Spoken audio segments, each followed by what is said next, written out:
오늘 주신 하나님의 말씀은 누가복음 8장 26절에서 39절까지의 말씀입니다. 한 절씩 교독해 보도록 하겠습니다. 그들이 갈릴리 맞은편 거라사인의 땅에 이르러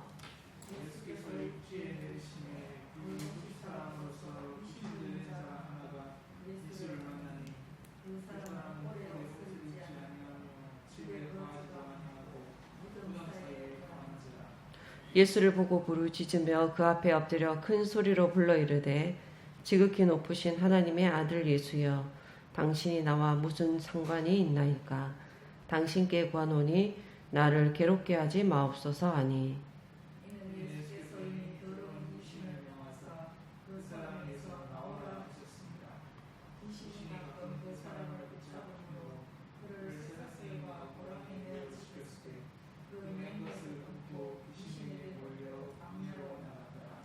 예수께서 네 이름이 무엇이냐 물으신즉 이르되 군대라 하니, 이는 많은 귀신이 들렸음이라.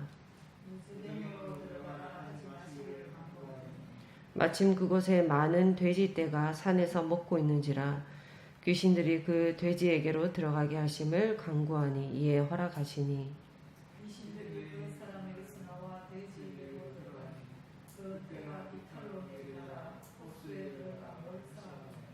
치던 자들이 그 이루어진 것을 보고 도망하여 성내와 마을에 알리니,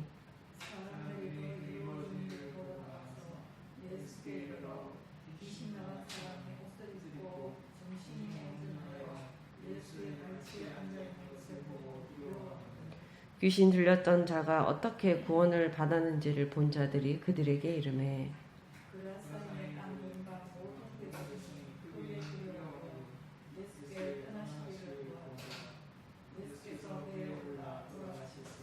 귀신 나간 사람이 함께 있기를 구하였으나 예수께서 그를 보내시며 이르시되 집으로 돌아가 하나님이 내게 어떻게 큰 일을 행하셨는지를 말하라 하시니, 그가 가서 예수께서 자기에게 어떻게 큰 일을 행하셨는지를 온 성내에 전파하니라.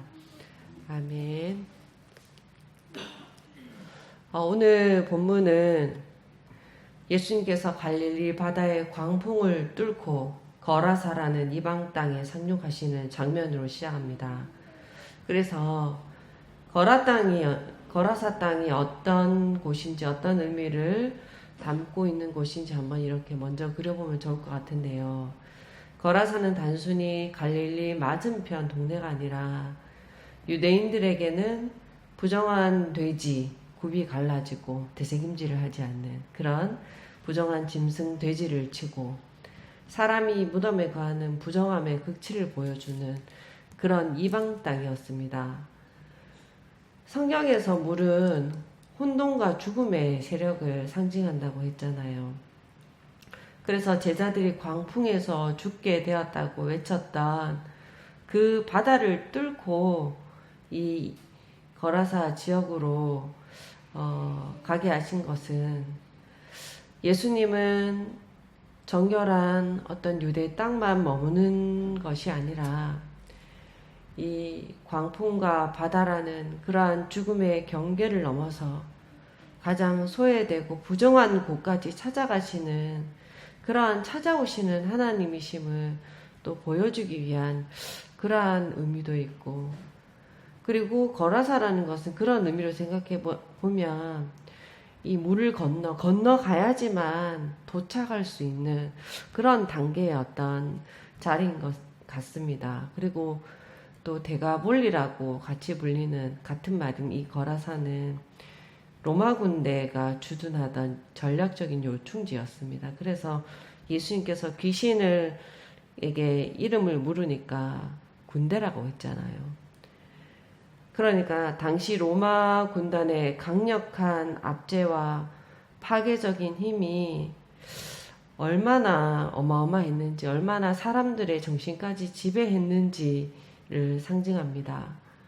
그렇게 군대와 돼지떼라는 로마식 힘의 질서로 유지되는 안락한 땅인 듯 했지만 죽음의 질서가 이미 자리 잡은 공간이 또 거라사입니다.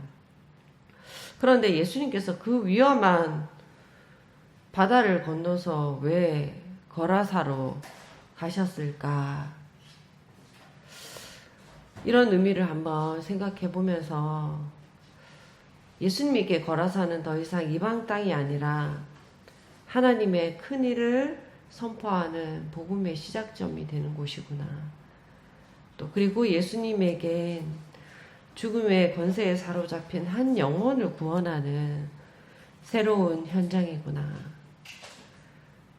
그리고 이뿐만 아니라 앞전의 말씀과 함께 이렇게 연결해서 생각해 보면 제자들을 포함하여 가고 오는 하나님의 모든 자녀들에게 예수님의 십자가의 죽음과 부활을 선행학습시키시고 계시는 예수님의 그러한 빌드업 되는 여정이구나. 죽음이라는 것이, 예수님의 십자가의 죽음을 통하여 죽음이라는 것이 너희의 종착점이 아니라는 것을 온몸으로 보여주고 있는 그러한 말씀의 흐름입니다. 오늘 예수님께서 육지에 내리자 한 사람을 만나게 되는데, 이 한 사람의 이름이나 어떤 배경은 생략되어 있고 오직 거라사 도시 사람이라 이렇게 표현합니다. 이것은 사실 어떤 의미냐 하면 우리 주변에 어디에나 있는 평범한 사람임을 의미합니다. 이방 땅에서 힘의 논리와 물질 중심의 가치관 속에 살아가던, 그러니까 보편적인 인생의 어떤 한 사람, 그러니까 그게 보편적인 사람이면, 평범한 사람이면 오늘의 시대에 비춰보면 나도 될 수 있는 거겠죠. 그런데 이 사람의 상태가 어떤 상태였냐 하면 귀신 들린 사람입니다. 저는 이렇게 왜 이 사람을 귀신이 붙잡았을까라는 생각을 한번 해보게 되더라고요. 그런데 이렇게 보면서 귀신이라는 것은 어떤 대단한 죄인만 찾아가는 게 아니더라고요. 생명의 근원에서 멀어져 공허해진 마음의 빈자리를 치고 들어가더라고요. 오늘 본문에 왜 이렇게 생각했냐 하면 이 사람의 한마디의 이야기가 기록되어 있지 않다는 것을 보면서 이 사람은 자기 목소리를 잃어버린 채 살아가고 있던 사람이었구나. 군대의 귀신이라는 이름으로, 그러니까 세상의 가치관에 함몰되어 살아가는 우리 모든 보통 사람의 모습이구나. 그러니까 특별한 이유가 있어서 귀신 들린 것이 아니라 인간이 하나님과 단절되면 도달할 수 있는 상태가 이런 상태겠구나 라는 것을 다시 한번 생각해 보게 됩니다. 이 사람이 어떤 모습이었냐 하면 옷을 입지 않았고 집에 거하지도 않고 무덤 사이에 거했다고 성경은 말씀합니다. 그러니까 사실은 우리는 귀신 들린 자 하면 정신질환, 악령 이런 걸 생각하지만 그런 현상을 넘어서 이런 행색을 보면 살아있지만 죽은 자의 상태를 보여주는 것 같습니다. 왜냐하면 옷이라는 것은 사회적 신분이나 인격적인 존엄을 상징하는데 옷을 입지 않고 있다는 건 자신이 누구인지 어떤 존재인지에 대한 인식을 잃어버렸고 수치심조차 느끼지 못할 정도로 어떤 인간으로서의 최소한의 어떤 그 정체성이 완전히 무너져버린 모습이겠구나. 그리고 집이라는 것도 단순한 건물이 아니라 집은 보호받는 울타리이자 공동체의 최소 단위잖아요. 그러니까 집에 거하지 않는다는 것은 가족이나 친구나 어떤 이웃과의 관계망이 끊어졌다는 것입니다. 인간은 관계 속에서 의미를 찾는데 공동체에서 끊어진 상태로 철저하게 고립된, 그러니까 사회적인 죽음, 살아있으나 죽은 자, 이런 사회적 죽음을 맞이하는 상태구나. 또 무덤 속에 거한다는 것도, 이 무덤이라는 것은 죽은 자, 그러니까 또 다르게 표현하면 과거가 머무는 곳이잖아요. 그런데 그런 것을 넘어서 생명과 완전히 단절된 영역이고, 생명과 단절되었다는 것은 참 생명이 하나님과 분리된 그러한 상태를 상징하고 있구나. 그래서 인간 존재가 진짜 완전히 무너질 때도 무너져 버린 그러한 상태를 말합니다. 내가 누구인지도 모르고 어디에 속하는지도 모르고 생명과 단절된 상태. 그러니까 이 갈릴리 호수의 그 바다의 광풍이 피조물이 제자리를 잃어버린 혼돈의 상태라면, 거라사의 이 사람은 사람 안에 자리 잡아야 하는 것들이, 분명히 있어야 하는 것들이 막 뒤섞인 그런 혼돈의 상태처럼 보입니다.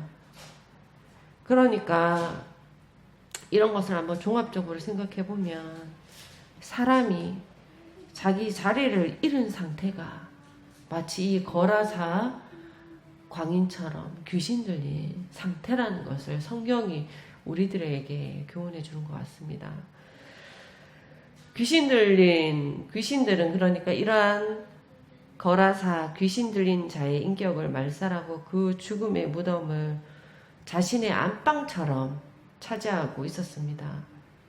예수님을 보고 그 앞에 엎드려 지극히 높으신 하나님의 아들 예수라고 막 존칭했지만, 진짜 하고 싶은 말은 당신이 나와 무슨 상관이 있나이까라는 그런 말이잖아요. 내 영역에 이 죽음에 왜 간섭하느냐라는 그러한 항변입니다. 바람도 물도 순종할 뿐 아니라 죽음도 내버려 두지 않고 반드시 상관하여 심판하시는 분 때문에 귀신들은 그래서 괴롭다라고 합니다. 왜냐하면 예수님의 임재 자체가 심판이기 때문입니다. 예수님이 오시면 생명은 선명해지고 죽음은 드러나고 빛은 빛으로 어둠은 제자리로 찾아가는 회복이 있습니다. 그러니까 귀신들이 안방처럼 차지하고 있던 죽음의 자리가 무너지고 제자리를 찾아가서 귀신들이 무너지기 때문에 괴로운 것입니다. 귀신이 왜 이렇게 존칭도 했다가 항변도 했다가 괴롭게 하지 말아달라 요청하는 것은, 오늘 말씀에 보니까 예수님께서 더러운 귀신에게 이미 그 사람에게서 나오라 벌써 명하셨습니다. 이 나오라는 것은 귀신과 그 사람을 분리시키는 명령입니다. 귀신은 한마디로 불법 침입자잖아요. 그리고 예수님은 귀신 들린 자를 문제하러 보는 것이 아니라 죽음의 권세에서 회복되어야 할 하나님의 형상으로 보셨기 때문에 그를 누르고 있던 귀신에게 나가라고 명하신 것입니다. 그리고 29절에 보면 관로로 귀신이 사람을 붙잡으려고 쇠사슬과 고랑을 끊고 광야로 나가게 했다, 이렇게 기록되어 있습니다. 그러니까 한 사람 안에 있는 군대 귀신을 진짜 밖에 있는 군대 사람들이 지키고 있는 그런 모습이잖아요. 그러니까 군대와 군대가 대치하고 있는 모습입니다. 그러니까 군대 귀신은 그런데 사람들의 통제력이나 어떤 사회의 질서나 집단의 힘으로도 제어되지 않더라는 것입니다. 다 끊어버립니다. 그리고 광야로 나가게 했다고 하는데, 이 광야라는 곳은 관계가 없는 자리, 보호가 없는 자리, 생명이 유지되지 않는 자리 아닌가. 그러니까 하나님과 끊고 사람과 끊고 자기 자신과도 끊어지게 만들어 존재를 고립시켜 버리는 것이 귀신들이 거죠. 그런데 이런 자기를 군대 귀신이라고 하는 귀신들이 영원한 형벌, 완전히 단절된 무적행으로 들어가라 하지 마시기를 간구하더니, 마침 그곳에 돼지떼가 있는 걸 보고서는 그 돼지들에게 들어가게 허락을 막 받잖아요. 근데 여기에서 중요한 장면은 귀신이 돼지떼에 들어가서 비탈로 내려달려가서 호수에 빠져 죽습니다. 그걸 보면서 귀신은 뭔가 사람을 죽이려고 애쓴다기보다는 죽음으로 몰아가는 존재구나. 그래서 어디에 들어가든 귀신이 어디에 들어가든 그 끝은 죽음이구나. 그런데 예수님은 완전히 그 반대잖아요. 돼지떼가 몰수한 일을 보고 도망하여 성내와 마을의 사람들이 예수님이 계신 알리니까 사람들이 예수님 계신 곳까지 막 달려옵니다. 그런데 그들이 무엇을 보았냐 하면 성경은 이제 귀신 들린 사람이라 하지 않고 귀신 나간 사람이다 이렇게 분명하게 기록하고 있습니다. 그러니까 이제 이 사람이 제정신이 돌아왔다는 거잖아요. 오늘 말씀에 보니까 옷도 입었고 그러니까 사람으로서의 어떤 뭔가 정체성을 회복했고 또 예수님은 39절에 집으로 보내셨습니다. 물론 자기가 살아왔던 관계를 가졌던 그러한 집이기도 하지만 크게는 피조물의 자리 또 아버지의 집에는 거할 것이 많다 하셨는데 그곳에서 회복된 생명으로 살아라 라는 그러한 의미의 집으로 보내셨습니다. 그러니까 예수님은 관계를 회복시키시고 또 회복시켜 주셨을 뿐만이 아니라 증언하게 명하시고 그리고 사명을 주셔서 그것을 감당케 하셨습니다. 귀신이 나오게 하는 이러한 사건을 보면서 참 예수님께서 마치 죽음의 권세를 어떻게 다루시는지 보여주시는 것 같았어요. 그러니까 죽음을 생명의 방향으로 막 이끌어 가시는 그러한 예수님의 일하심이잖아요.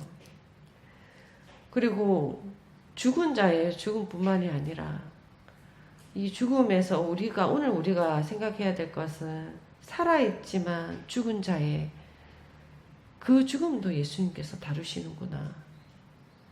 이 죽음을 다룬다는 의미는 예수님은 죽음을 제거하시는 분이 아니라 죽음이 차지하고 있던 자리를 비워내고 그 자리를 생명으로 회복시켜 주시는 분이라는 것이 참 오늘의 복음이다.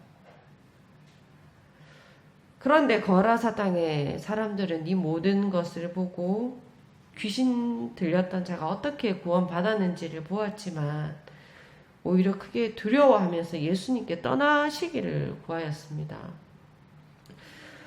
그 지역은 어쩌면 이런 귀신 들린 사람이 많은 사람들에게 익숙한 공포를 주었기 때문에 쇠사슬과 고랑에 매어 지키면서 관리할 정도의 일상이었습니다. 그러나 이 문제가 해결이 되고 회복이 되었는데 이들은 두려워하면서 예수님께 떠나시기를 구합니다. 죽음의 질서에 익숙한 사람들이었는데 그게 너무 사실은 힘든 거잖아요. 그런데 그 질서를 깨트리는 존재를 만나니 아이러니하게도 자신들의 세계가 흔들리는 그러한 두려움을 느낍니다. 복음의 변화와 힘이라는 것은 결국 익숙한 대로 보고 판단하고 결정하면서 살아가는 그러한 질서를 새롭게 바꾸어 주시는 힘이잖아요. 그런데 이들은 생명이 낯설어요. 낯선 생명보다 죽음에 익숙한 질서를 선택하였습니다. 그래서 예수님께서 거라사의 많은 그 도시 전체에 많은 사람을 변화시키려 간 것이 아니라 가장 처참한 한 사람을 만나셨겠구나라는 그런 생각도 들더라고요. 복음이 시작되는 그 땅의 첫 증언자로 회고시키신 귀신 나간 사람은 예수님과 함께 있기를 구하였으나 예수님은 거절합니다. 대신 그를 집으로 돌아가 하나님이 내게 어떻게 큰 일을 행하셨는지 말하라 라는 그런 미션을 주잖아요.